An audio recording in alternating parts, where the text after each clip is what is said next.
सहनावतु सहनौ भुनक्तु सह वीर्यं करवावहै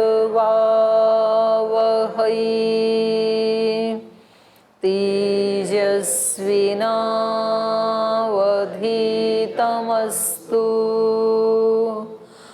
मा विद्विषावहै। ॐ शान्ति शान्ति शान्तिः।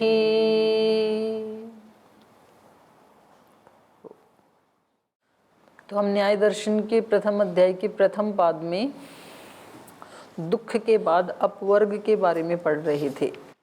अपवर्ग क्या है? तो यहाँ पर दो मत हैं।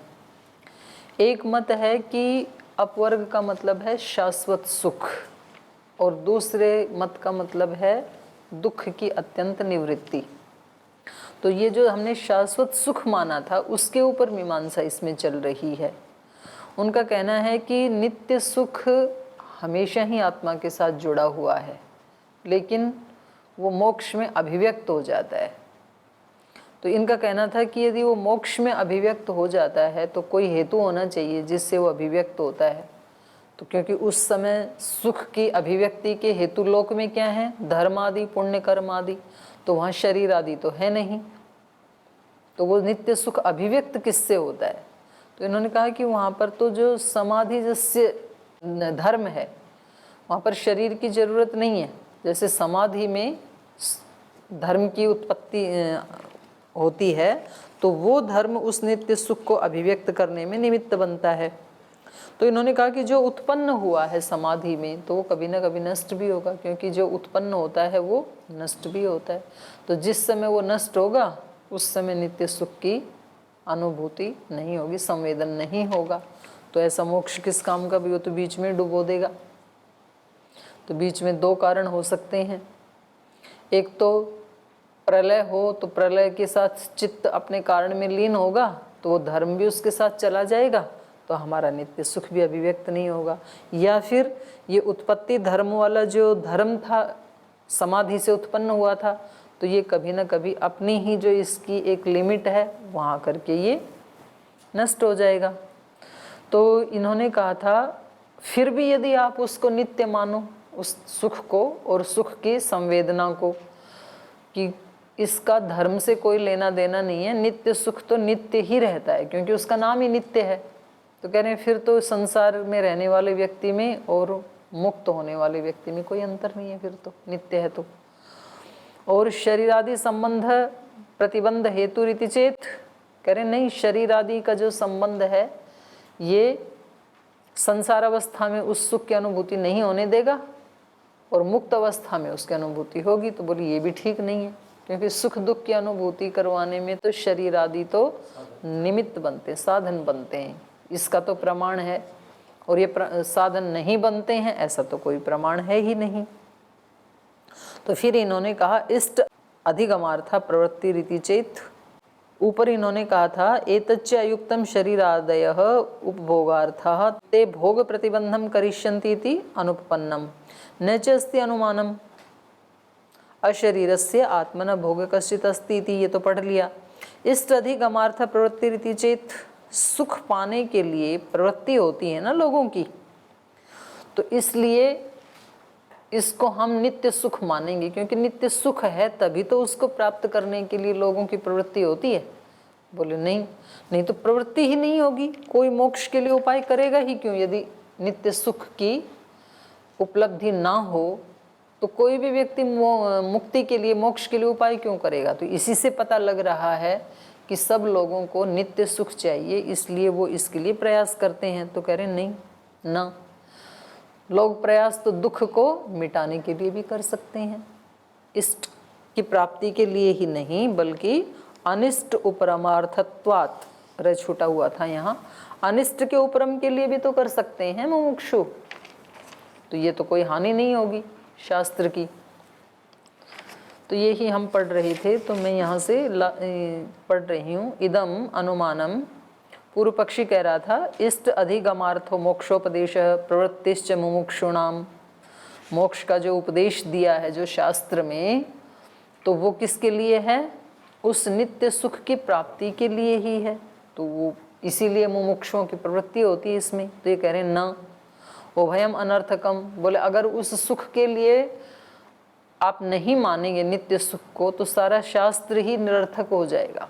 तो ये कह रहे हैं न उभयम न अनर्थकम, दोनों भी अनर्थक नहीं होंगे, क्योंकि एतच्च अयुक्तम, ये आपका कहना अयुक्त है, क्योंकि अनिष्ट उपरमार्थ मोक्षोपदेश, अनिष्ट के उपरम के लिए मोक्ष का उपदेश हम मान लेंगे शास्त्र में। और प्रवृत्तिश्च मुमुक्षुणामिति, और मुमुक्षुओं की जो प्रवृत्ति है शास्त्र के अनुसार जो अनुष्ठान कर रहे हैं, वो भी किसके लिए है?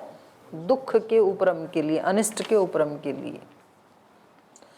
न इष्टम अनिष्टेन अनुविद्धम संभवति इति इष्टम अपि अनिष्टम संपद्यते। और ये हमारा वाला मत ज़्यादा अच्छा है, दुख की समाप्ति के लिए प्रयास करना, ये ही ज़्यादा सटीक है, क्योंकि कोई भी सुख ऐसा नहीं है, न इष्टम, इष्ट मतलब सुख, जो अनिष्टेन अनुविद्धम, न जो अनिष्ट से अनुविद्ध ना हो, कोई भी ऐसा सुख नहीं है जो दुख से जुड़ा हुआ ना हो।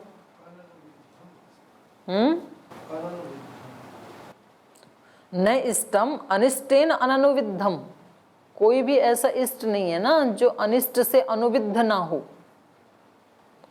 तो इसलिए संभव ही नहीं है, इसलिए इष्टम अपि अनिष्टम संपद्यते। तो जिस भी इष्ट में अनिष्ट लगा हुआ होगा तो वो तो अनिष्ट ही हो गए ना, सुख भी दुख ही हो गया, दुख जुड़ा हुआ है। तो इसलिए अनिष्ट हानाय, उस अनिष्ट की हानि के लिए, उस दुख को हटाने के लिए घटमाना प्रयास करता हुआ ये व्यक्ति इष्टम अपि जहाति, उस सुख को भी छोड़ देना चाहता है, क्योंकि उस सुख का करे क्या जो दुख से जुड़ा हुआ है, दुख से संश्लिष्ट है। तो इसलिए ये सारा प्रयास वास्तव में किसके लिए है? दुख को हटाने के लिए है, अनिष्ट के उपरम के लिए ही है। विवेकहानस्य अशक्यत्वात् इति, क्योंकि इन दोनों में विवेक कर नहीं सकते हैं हम, माने सुख दुख को अलग अलग कर नहीं सकते हैं। विवेक मतलब पृथक करना, विचिर पृथक भावे। विवेकहानस्य अशक्यत्वात्, सुख और दुख को दोनों को अलग करना अशक्य होने के कारण ये जो अनिष्ट को हटाने के लिए प्रयास करने वाला व्यक्ति है, ये इष्टम अपि जहाति, इष्ट को भी छोड़ देता है। इसलिए निश्चित रूप से ये मोक्षोपदेश है, और मुमुक्षुओं की जो प्रवृत्ति है वो क्या है? अनिष्ट उपरमार्थ, अनिष्ट को हटाने के लिए। ये तो नित्य सुख खंडित हो गया। अभी आगे कह रहे हैं दृष्टातिक्रमश्च देहादिषु तुल्यः, और कह रहे हैं कि यथा दृष्टम अनित्यम सुखम परित्यज्य नित्यम सुखम कामयते, एवं देह इंद्रिय बुद्धि अनित्य दृष्टा अतिक्रम्य मुक्तस्य नित्य देह इंद्रिय बुद्धयः कल्पयितव्याः। दृष्ट अतिक्रमश्च, दृष्ट का अतिक्रमण, दृष्ट का अतिक्रमण मतलब भाई इस संसार में जो सुख हैं वो सदा अनित्य ही देखे जाते हैं, तो नित्य तो कभी देखे नहीं जाते हैं। और आप उसको, उस मतलब मोक्ष को नित्य सुख के लिए मान रहे हैं। जो दृष्ट हैं संसार में सुख, वो आते हैं और चले जाते हैं, नित्य तो रहते नहीं हैं। और फिर भी आप सुख के लिए प्रयास कर रहे हैं, मोक्ष में हमें शाश्वत सुख मिलेगा। तो कह रहे हैं दृष्ट अतिक्रमश्च, जब हाँ यहाँ देखा जा रहा है, इसका अतिक्रमण नहीं कर सकते आप दृष्ट का। जब ये सुख नित्य नहीं है तो मोक्ष वाला भी नित्य नहीं होगा।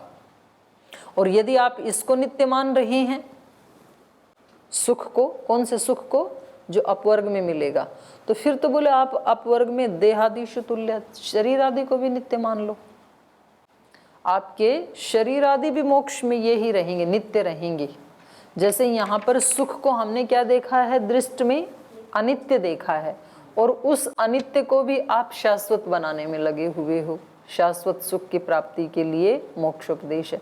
तो ऐसे ही शरीर आदि भी यहाँ पर दृष्ट क्या है? अनित्य। तो फिर तो आप शरीर आदि को भी नित्य मान लो, आपको तो मानना ही है, तो सह शरीर जाओ मोक्ष में, ऐसे कह रहे हैं। यथा दृष्टम अनित्यम सुखम, जैसे सुखम अनित्यम दृष्टम, यहाँ लोक में अनित्य देखा गया है सुख, और उस अनित्य सुख को, अनित्यता को परित्यज्य, उस अनित्यता को आप छोड़ करके नित्यम सुखम कामयते, नित्य सुख की कामना कर रहे हो, अनित्यता को नजरअंदाज करके और आप नित्य सुख की कामना कर रहे हैं। एवं इसी प्रकार देह इंद्रिय बुद्धि अनित्या दृष्टा, ऐसे ही लोक में शरीर इंद्रिय और बुद्धि आदि अनित्य देखी गई हैं, देखी जाती हैं, तो उनका अतिक्रमण करके मुक्तस्य नित्या देह इंद्रिय बुद्धयः कल्पितव्या, तो जो मुक्त आत्मा है उसका शरीर इंद्रिय बुद्धि ये सब नित्य हैं, ऐसी भी आपको कल्पना कर लेनी चाहिए। जैसे आप सुख की कल्पना कर रहे हैं वैसे शरीरों की भी नित्य की कल्पना कर लो। साधियश्चैव मुक्तस्य चैकात्म्यम कल्पितम भवति इति, तो कह रहे हैं कि पहली बात तो, प्रथम तो साधियश्चैवम, माने शरीर आदि का नित्य होना, ये क्या है, साधनीय है। वो कह रहे भाई ये सिद्ध थोड़ी है, ये सिद्ध नहीं है कि शरीर आदि नित्य हों। साधियश्चैवम मुक्तस्य, मुक्त आत्माओं के शरीर आदि नित्य होते हैं, ये क्या हुआ, साधनीय। और फिर मुक्तस्य चैकात्म्यम कल्पितम भवति इति, और यदि मानो किसी तरह से सिद्ध करें भी तो फिर आपका जो अद्वैतवाद वो खंडित हो जाएगा। ऐकात्म्यम मतलब अद्वैतवाद, क्योंकि ये क्या मानते हैं वेदांती कि एक बार जब शरीर आदि से मुक्त हुआ, इंद्रिय आदि से मुक्त हुआ, तो वहाँ पर वो केवल एक वो ब्रह्म ही है, चेतन ही है बस सब जगह। तो फिर तो वहाँ तो दो हो जाएंगे ना मुक्ति में, एक शरीर और एक शरीर वाला। तो पहली बात तो शरीर को नित्य सिद्ध करना ही बड़ी बात, और कर भी दो तो आपका फिर अद्वैतवाद खंडित हो जाएगा। उपपत्ति विरुद्धमिति चेत, कोई कहे कि भाई हम ऐसा क्यों सोचेंगे, ये तो प्रमाण के विरुद्ध है। उपपत्ति विरुद्धमिति चेत समानम, तो जैसे शरीर आदि का नित्य होना प्रमाण के विरुद्ध है, वैसे ही सुख आदि का भी नित्य होना प्रमाण के विरुद्ध है। देहादि नाम नित्यत्वम प्रमाण विरुद्धम कल्पयितुम अशक्यम इति, अगर कोई कहे कि शरीर आदि का नित्यत्व ये प्रमाण विरुद्ध है, उसकी कल्पना करना अशक्य है, तो समानम, तो फिर तो सुख के बारे में भी ये बात समान रूप से है। सुखस्यपि नित्यत्वम प्रमाण विरुद्धम, सुख का नित्यत्व भी प्रमाण के विरुद्ध है, क्योंकि क्या देखा जाता है, सुख आदि अनित्य हैं। तो इसलिए सुखस्यपि नित्यत्वम प्रमाण विरुद्धम कल्पयितुम अशक्यम इति, तो आप सुख का नित्यत्व भी वो शक्य नहीं है, उसकी भी कल्पना आप नहीं कर सकते, क्योंकि वो भी प्रमाण विरुद्ध है, उसका भी कोई प्रमाण नहीं है। तो ये करें है ना हमारे पास प्रमाण उसका नित्य होने का। आत्यंतिके च संसार दुखाभावे सुख वचनाद, ये मैं है, आगमे भी सत्य विरोध, न को मैं कर लो। ये करें हमारे पास तो मोक्ष में सुखी होने का प्रमाण है। आत्यंतिके च संसार दुखाभावे, ये उनसे पूछ रहे हैं कि अच्छा चलो हमारे पास तो कोई प्रमाण नहीं है नित्य सुख का, पर आप बताओ कि आपके यहाँ दुख की अत्यंत जो निवृत्ति होती है उसको जो आप सुख कह रहे हो, तो आपके पास कोई प्रमाण है क्या? बोले हमारे पास तो है। आत्यंतिके च संसार दुख अभावे, संसार के दुखों का आत्यंतिक अभाव हो जाना, यही क्या है, नित्य सुख की प्राप्ति है। सुख वचनाद आगमेपि सति अविरोध, और इसमें शास्त्र का भी वचन है, शास्त्र में भी इसको सुख के नाम से ही कहा है, इसलिए सुख वचनाद आगमेपि, आगम प्रमाण से भी सति अविरोध, अविरोध होने से। यद्यपि कश्चिद आगम स्यात् मुक्तस्य आत्यंतिकम सुखम इति, कह रहे हैं यद्यपि शास्त्र में इसका प्रमाण आपको कहीं मिल जाएगा कि जो मुक्त आत्मा है उसको आत्यंतिक सुख की प्राप्ति होती है। तो इसके लिए एक मंत्र है, सह स्वराड भवति। वो जो आत्मा है वो मोक्ष में क्या हो जाता है, स्वराड भवति, राजरी दीप्तौ, अपने ही तेज से वो तेजस्वी हो जाता है, माने उसमें अविद्या का, दुख का लेश मात्र भी नहीं होता है। ऐसे एक प्रमाण आता है। अब ये कह रहे हैं सुख शब्द आत्यंतिके दुखाभावे प्रयुक्त इत्येवं उपपद्यते। हमारे मत में तो जो सुख शब्द है वो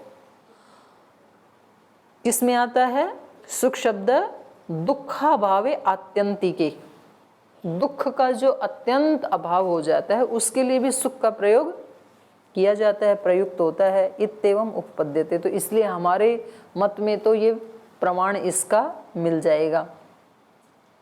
यहाँ पर ये जो उदाहरण दिया ना स स्वराट भवति, तो वहाँ पर ये दुख का नाश करके ही स्वराट भवति ये मंत्र में वहाँ पर कहा गया है। तो शास्त्र प्रमाण मिल गया इनको कि दुख का अत्यंत नाश होने से ही आत्मा क्या हो जाता है, सुखी हो जाता है। ये ऋग्वेद का मंत्र है। दृष्टो ही दुखाभावे सुख शब्द प्रयोगो बहुलम लोके इति। लोक में भी बहुत देखा जाता है ये, जहाँ दुख का अत्यंत अभाव होता है तो वहाँ व्यक्ति सुखी हो जाता है। जैसे कोई बोझा लेके चल रहा है और बहुत परेशान है, और जैसे ही घर में पहुंचा, बोझा उतारा, तो व्यक्ति को बड़े सुख की अनुभूति होती है। तो कुछ नया मिला थोड़ी, दुख का अभाव हो गया।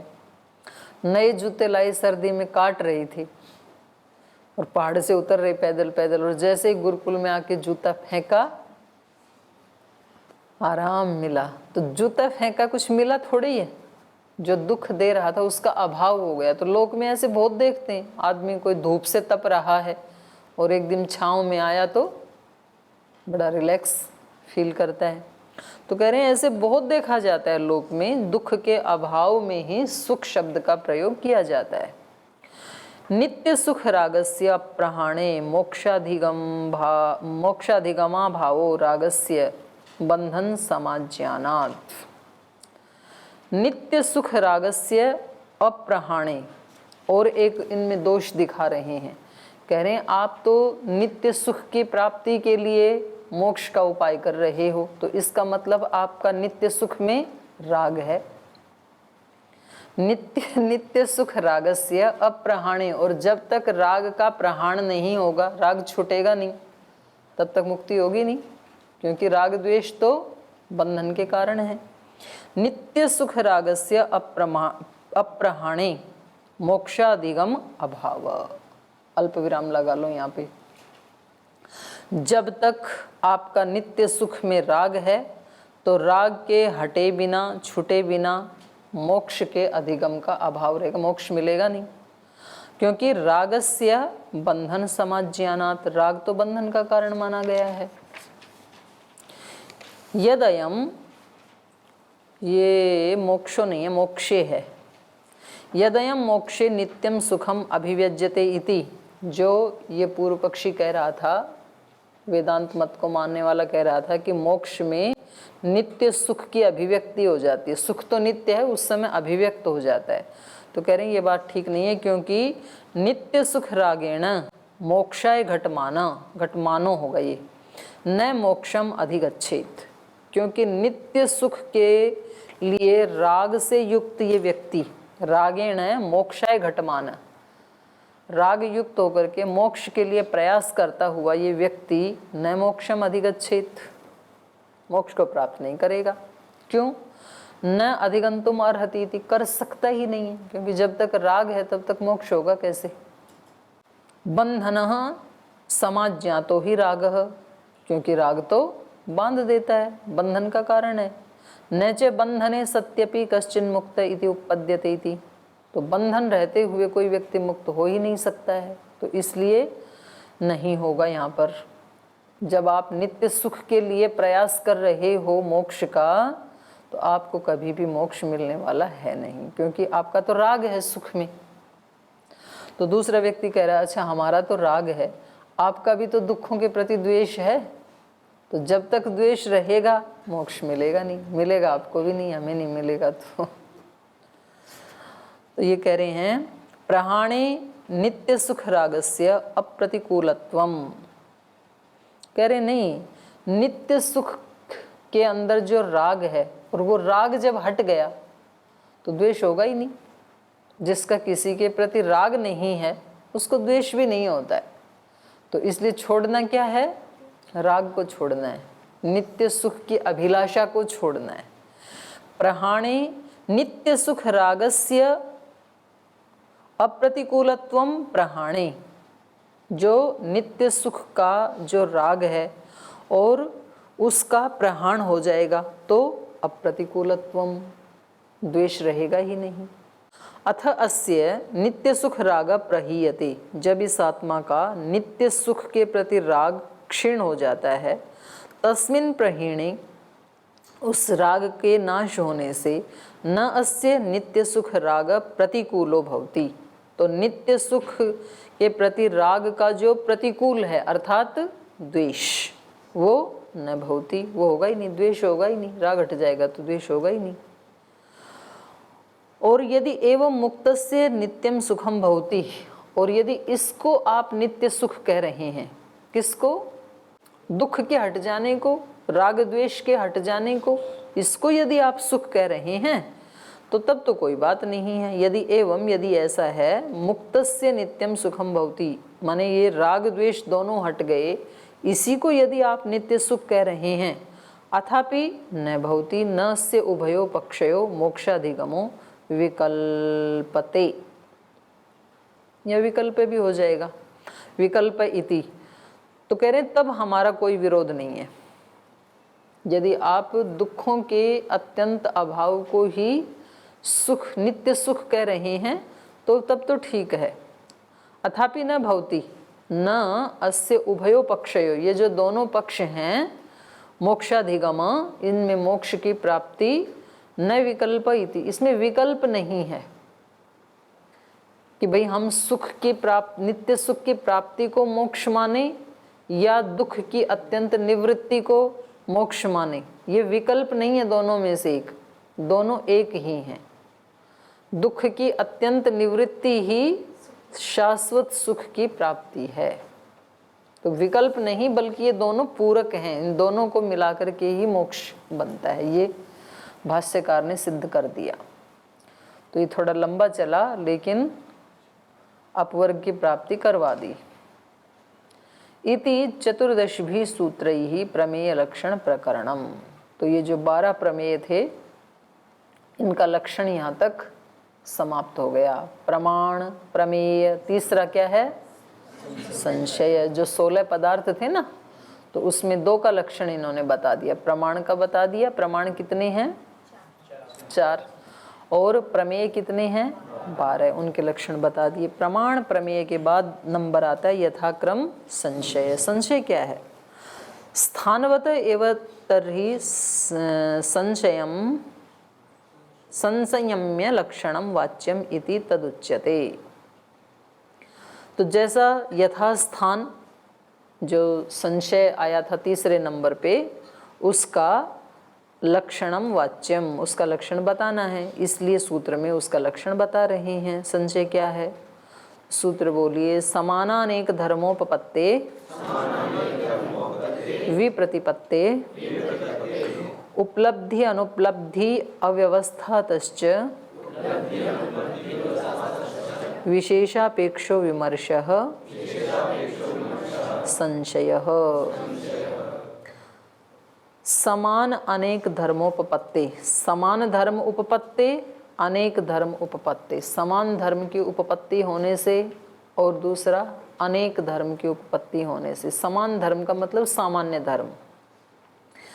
कहीं कोई वस्तु है हमारे सामने और उसका कोई सामान्य धर्म दिख रहा है और विशेष दिख नहीं रहा है, तो उससे क्या हो जाएगा, संशय हो जाएगा। तो समान धर्म की उपपत्ति होने से संशय होता है। अनेक धर्मोपपत्ति, कहीं विशेष धर्म तो दिख रहा है पर सामान्य धर्म नहीं दिख रहा है, तो भी संशय की उत्पत्ति हो जाती है। और या फिर समान अनेक धर्मोपपत्ति विप्रतिपत्ति। विप्रतिपत्ति माने विरुद्ध प्रतिपत्ति, कोई विपरीत धर्म दिख रहा है तो भी संशय हो जाता है। 3 हो गए। चौथा, उपलब्धि अनुपलब्धि अव्यवस्थातश्च। उपलब्धि अव्यवस्थातश्च, उपलब्धि की अव्यवस्था में संशय होता है, और अनुपलब्धि अव्यवस्थातश्च, अनुपलब्धि की अव्यवस्था में भी संशय होता है। तो ये 5 कारण हो गए। समान धर्म की उत्पत्ति होने से, अनेक धर्म की उपपत्ति होने से, विप्रतिपत्ति होने से, उपलब्धि की अव्यवस्था से, अनुपलब्धि की अव्यवस्था से, और इन सब के होते हुए विशेषापेक्ष, साथ में ये और जुड़ेगा, विशेष को जानने की हमारी अपेक्षा है। मान लो किसी चीज़ का सामान्य धर्म दिख रहा है और हमें उसके बारे में विशेष जानने की इच्छा ही नहीं है, तो हमें क्यों संशय होगा? तब तो नहीं होगा।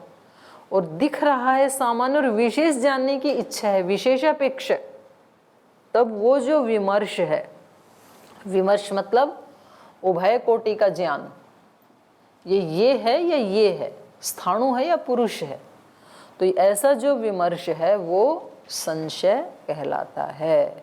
माने ये जो संशयात्मक ज्ञान होता है, उभय कोटि का जो ज्ञान होता है, ये संशय का कारण है। तो अब ये एक एक के बारे में बताएंगे। तो मैं एक के बारे में बताती हूँ क्योंकि अभी 1 मिनट बची है। समान धर्मोपपत्ते विशेषापेक्ष विमर्शः संशय इति स्थाणु पुरुषयोः समानं धर्मम् आरोहणं परिणाहौ पश्यन् पूर्वदृष्टं तयो विशेषं बुभुत्समानः किंस्वित् इति अन्यतरं न अवधारयति तद अनवधारणं ज्ञानं संशयः। स्थाणु और पुरुष ये दोनों समानम धर्मम, ये समान धर्म वाले हैं।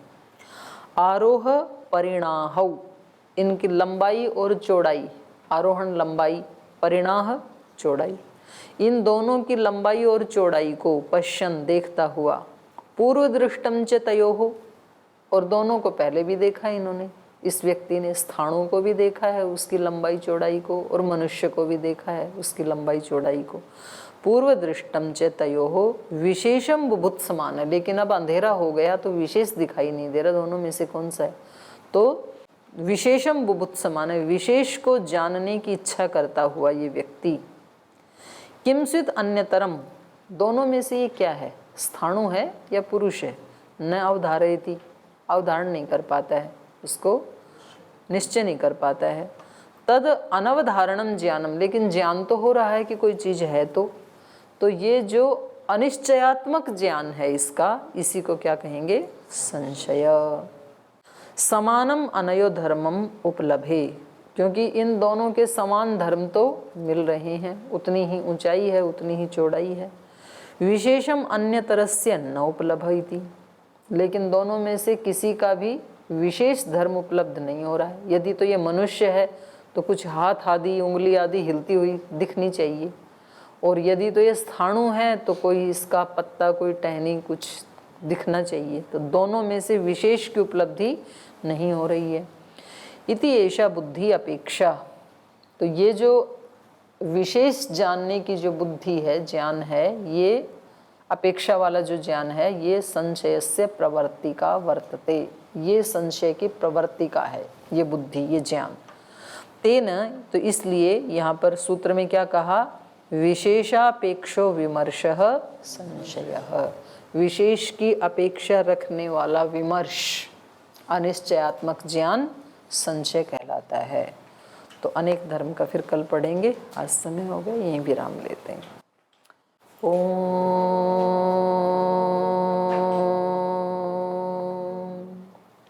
शांति शांति शांति। श्री गुरुभ्यो नमः।